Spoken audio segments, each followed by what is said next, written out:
Ahora bien, si adicionamos a los problemas que ya de variables omitidas y simultaneidad que ya describimos anteriormente, que son problemas que dificultan la identificación causal, le agregamos la causalidad inversa, que básicamente supone una situación en la que la elección de la causalidad es la opuesta a la que se supone inicialmente, y a algunos errores de medición que puedan existir al determinar las variables. Si nos paramos de situaciones de querer estimar algunas de las variables en un sistema con este tipo de inconvenientes, vamos a encontrarnos que, por ejemplo, siguiendo el ejemplo anterior que traíamos en una variable como la carga de trabajo, implicaría que si queremos introducirla como variable explicativa en un modelo de regresión, por ejemplo, ¿no?, que busque estimar el rendimiento laboral o el estrés, estaríamos ante un fenómeno que se denomina endogeneidad, en el cual, en el marco de una regresión lineal, lo vemos manifestado como una correlación entre la variable explicativa endógena, que en este caso sería la carga de trabajo, y el término de error de nuestro modelo. Ya por lo que conocemos los supuestos de un modelo de regresión lineal, en términos del error estaríamos violando el principio que establece interdependencia entre el término de error y las variables explicativas del modelo. Pero al margen de esa cuestión, como principales consecuencias, ante la participación de una variable endógena como explicativa en un modelo de regresión lineal, tenemos algunos efectos no deseados principales, que son el sesgo de los estimadores y en consecuencia una distorsión en la inferencia causal que queremos identificar, dado que como podemos ver la covarianza entre la variable explicativa y a predecir se ve afectada por la covarianza entre el error y la variable endógena, que por supuesto es diferente de cero. Esto asimismo incrementa la varianza de los estimadores predichos por el modelo de regresión lineal, lo que conlleva una mayor incertidumbre respecto al valor real, entre comillas, del parámetro, derivando en intervalos de confianza más amplios y test de hipótesis menos poderosos, es decir, con valores estadísticos de menor significatividad. Dicho esto, ¿qué hacemos ante un problema de endogeneidad? ¿Qué soluciones tenemos? Una herramienta como las variables instrumentales nos ayudaría a abordar el problema y, en consecuencia, mejorar la precisión de los estimadores de nuestros modelos lineales. Entonces, como para empezar con un poco de historia respecto de cómo surgió esta herramienta, los orígenes de las variables instrumentales se remontan a principios del siglo XX. El economista Philip Wright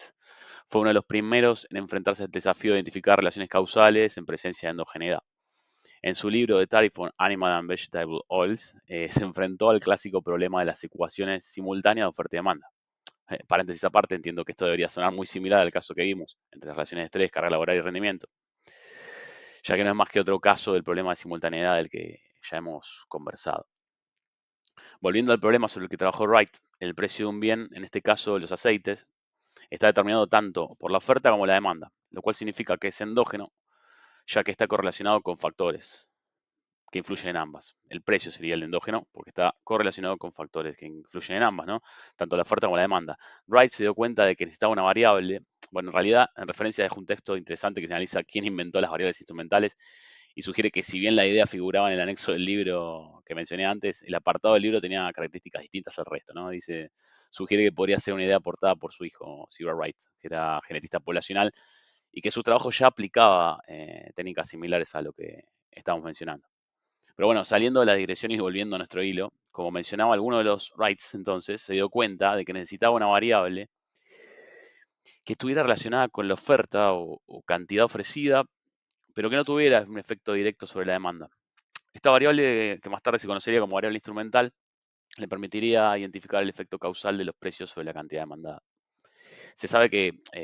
Seward Wright, en la década del 40, adoptó formalmente estas herramientas para analizar problemas económicos, y a partir de allí, un poco detallando o contando un poquito de la evolución, en las décadas posteriores la herramienta se convirtió en unos pilares o fundamental para la econometría en la identificación de relaciones causales, y se desarrollaron gran cantidad de métodos de estimación basados en variables instrumentales, ¿sí?, teniendo como principal y más utilizado el método de mínimos cuadrados en dos etapas, que ya vamos a analizar en mayor detalle en un próximo video. En cuanto a las aplicaciones actuales, las variables instrumentales tienen una diversidad interesante de campos en las que son utilizadas, principalmente relacionados a la economía. Por ejemplo, laboral, para estudiar efectos de salario mínimo en nivel de empleo, por ejemplo, o de la educación en los ingresos, y como así también para la evaluación, por ejemplo, del impacto de políticas sociales o públicas. O en la rama de las finanzas podría ser para analizar el efecto de variables macroeconómicas en los mercados financieros. En el próximo video ya vamos a estar abordando específicamente los supuestos fundamentales a cumplir y, tal como dijimos, analizaremos el método más utilizado para implementar variables instrumentales.